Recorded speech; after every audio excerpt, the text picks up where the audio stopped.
आप देख रही हैं नेक्स्ट 9 पॉलिटिकल बाइट। मैं हूं आपके साथ सिराज। यूपी की सियासत में इस वक्त दो नाम चर्चा में आ गए हैं। दरअसल रघुराज प्रताप सिंह उर्फ राजा भैया और जौनपुर से पूर्व सांसद धनंजय सिंह। जिस तरीके से आज यूपी के सियासत में बड़ा उलटफेर हुआ, कहीं ना कहीं अब राजा भैया ने साफ तौर पर समाजवादी पार्टी का समर्थन देने का जो है खबरें आ रही हैं उनको लेकर के, और वहीं जौनपुर से पूर्व सांसद धनंजय सिंह को लेकर के खबरें सामने आ रही हैं। खुले तौर पर उन्होंने ऐलान कर दिया कि वो भारतीय जनता पार्टी को समर्थन देंगे। मेरे साथ इस मुद्दे पर बातचीत करने के लिए अमन सर मौजूद है।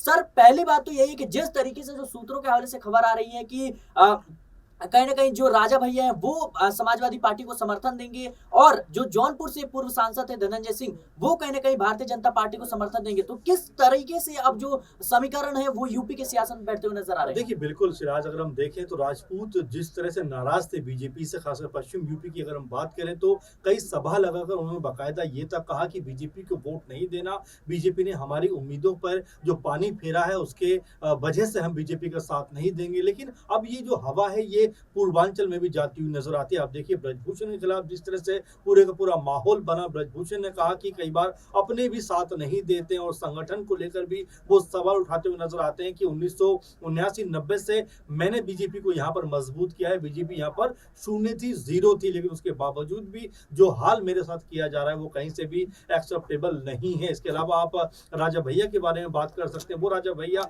जिन्होंने राज्यसभा चुनावों के दौरान अपने विधायकों से कहा कि हमें बीजेपी को समर्थन देना है, वो सपा की तमाम जो कह सकते हैं अर्जियों पे उन्होंने कोई भी ध्यान नहीं दिया, लेकिन बीजेपी के साथ उन्होंने अपना समर्थन देते हुए नजर आए। अब वो भी कह रहे हैं कि नहीं भाई, जिसका जहां मन है वहां पे जाओ, मैं बीजेपी के साथ भी नहीं हूं, मैं इंडिया गठबंधन यानी कि मैं सपा के साथ भी नहीं हूं। तो आप समझ सकते हैं आपस में जो एक तालमेल था वो पूरी तरह से बिगड़ता हुआ नजर आ रहा है। और जो अंदर की खबरें वो यहाँ तक बताती हैं कि राजा भैया ने अपने कार्यकर्ताओं से समर्थकों से कह दिया है कि आप सपा का सपोर्ट करिए, प्रतापगढ़ पे, कौशाम्बी पे, प्रयागराज पे और भी जहां जहां है वहां पर इंडिया गठबंधन को आप सपोर्ट करिए। तो आप समझ सकते हैं कि बीजेपी के जो तिलस्म पूर्वांचल में था कहीं वो खतरे में दिखाई पड़ता है। आप देखिए, अनुप्रिया पटेल के बारे में आप देखिए, उनकी पार्टी के अंदर भी लगातार बगावत होती हुई नजर आती है। रॉबर्ट्सगंज में जिस तरह से जो पकौड़ी लाल कौल हैं और उनकी बहू के बीच में लगातार मतभेद दिखाई दे रहे हैं टिकट को लेकर। तो आप समझ सकते हैं कि कहीं ना कहीं जो पूर्वांचल की राजनीति है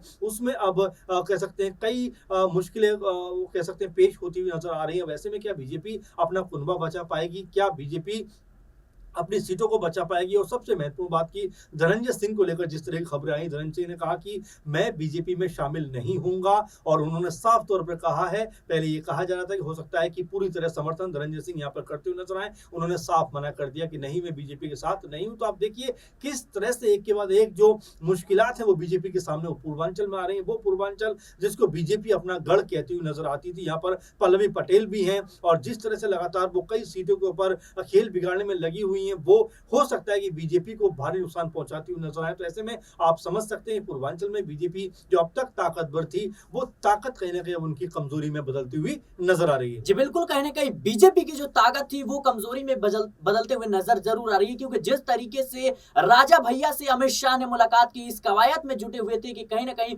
जो राजपूत वोट बैंक है और जो ठाकुर जो वोट बैंक है वो कहीं ना कहीं नाराज है, उसको मनाने की कवायद में अमित शाह जुटे थे। इसी कड़ी में उन्होंने बेंगलुरु में राजा भैया से मुलाकात की, लेकिन राजा भैया ने साफ तौर पर एक बैठक बुलाई अपने समर्थकों से और कहीं ना कहीं बातचीत की, और समर्थकों से फैसला ये लिया कि अब जो है कहीं ना कहीं जो भारतीय जनता पार्टी उसको समर्थन नहीं दिया जाएगा। यानी अमित शाह की मुलाकात भी अब कहीं ना कहीं बेकार गई। इसी में जिस तरीके से धनंजय सिंह ने जो है अपनी पत्नी का टिकट जो है वापसी करवाया, बीएसपी ने उन्हें टिकट दिया था जौनपुर से, उसके बाद से देखा गया कि अब जो खबरें निकलकर सामने आ रही हैं कि वो भारतीय जनता पार्टी को समर्थन करेंगे, और उन्होंने खुद कहा कि हो सकता है कि मेरी पत्नी भी भारतीय जनता पार्टी में शामिल होते हुए नजर आए। तो ये किस तरीके का समीकरण है, और कहीं ना कहीं मायावती का एक अहम रोल हो जाता है जिस तरीके से टिकट वापसी हुई है। देखिए, मुझे ऐसा लगता है कि शुरुआत में ऐसा लगा जरूर था कि बीएसपी की तरफ जो धनंजय सिंह है उनका रुझान हो सकता है, लेकिन जिस तरह टिकट वापसी हुई और उसके बाद ऐसा लगा कि वो बीजेपी की तरफ जाते हुए नजर आ सकते हैं, बीजेपी में शामिल होने तक की खबरें आई, उनकी पत्नी की भी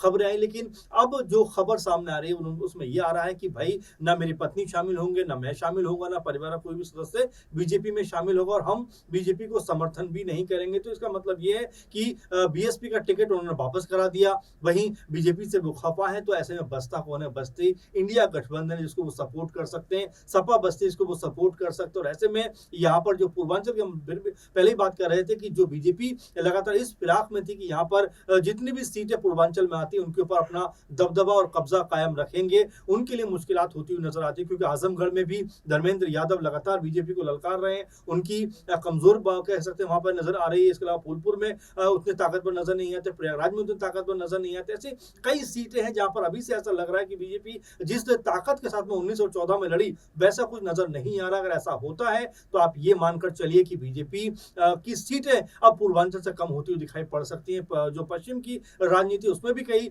सीटें ऐसी हैं जिसमें बीजेपी को हार का सामना करना पड़ सकता है। इसका मतलब ये समझिए कि जो बड़े नाम थे, धनंजय हो, राजा भैया हो, अनुप्रिया पटेल हो, चाहे कह सकते हैं संजय निषाद के बारे में देखिए जिक्र नहीं हो रहा। संजय निषाद भी एक बड़ा नाम है, कह सकते हैं कि उनका भी उनके बारे में भी बात नहीं हो रही। तो ऐसे में आप समझ सकते हैं कि जो बीजेपी कुनबा था वो एकजुटता के जिस कह सकते हैं कि पैरामीटर पर खरा उतरता था, अब कहीं ना कहीं वो उतरता हुआ नजर नहीं आ रहा, क्योंकि सब अपने अपने राह पर निकलते हुए दिखाई पड़ते हैं। संजय निषाद ने कहा कि भाई हमें अगर आप एक सीट देते हो कोई बात नहीं, लेकिन वो सीट हम अपने सिंबल पर लड़ेंगे। बीजेपी ने साफ इनकार कर दिया। और उसके बाद से ही ऐसा कहा जा रहा है कि संजय निषाद बीजेपी के साथ तो हैं, लेकिन साथ होकर भी साथ नहीं है, क्योंकि जो एक्टिवनेस दिखनी चाहिए थी, जो कह सकते हैं कि सक्रियता दिखनी चाहिए थी, सिराज बोस सक्रियता नजर नहीं आ रही। तो क्या अब लोकसभा चुनाव में जिस तरीके से अब चौथे चरण का मतदान होना है, ऐसे में क्या अब भारतीय जनता पार्टी की जो मुश्किलें हैं वो बढ़ती हुई नजर आ रही हैं और कितनी सीटों पर जो है उनको नुकसान झेलना पड़ सकता है? देखिए मोटा मोटी तौर पर अगर हम देखें तो कई सीटें ऐसी हैं जहां पर ऐसा लगता हुआ दिखाई पड़ रहा है कि बीजेपी की जो ताकत है, पकड़ है, वो कमजोर होती हुई दिखाई पड़ती है। देखिए आप अगर हम प्रतापगढ़ की बात करें, वहां पर अगर राजा भैया को समर्थन नहीं आते तो उनके लिए उस सीट को बचा पाना मुश्किल होगा। इसके अलावा कौशाम्बी का जिक्र हम कर सकते हैं, प्रयागराज का जिक्र हम कर सकते हैं, फूलपुर का जिक्र कर सकते हैं, अमेठी और रायबरेली का जिक्र कर सकते हैं। ऐसी कई सारी सीटें हैं जो लगातार फंसी हुई दिखाई दे रही है। रॉबर्ट्सगंज भी उसी में आता है। खुद अनुप्रिया पटेल की स्थिति भी कोई बहुत बेहतर नहीं, क्योंकि वहां पर रमेश बिंद को सपा ने, जो बीजेपी के सांसद थे भदोही से, उनको उतार दिया। तो यहाँ पर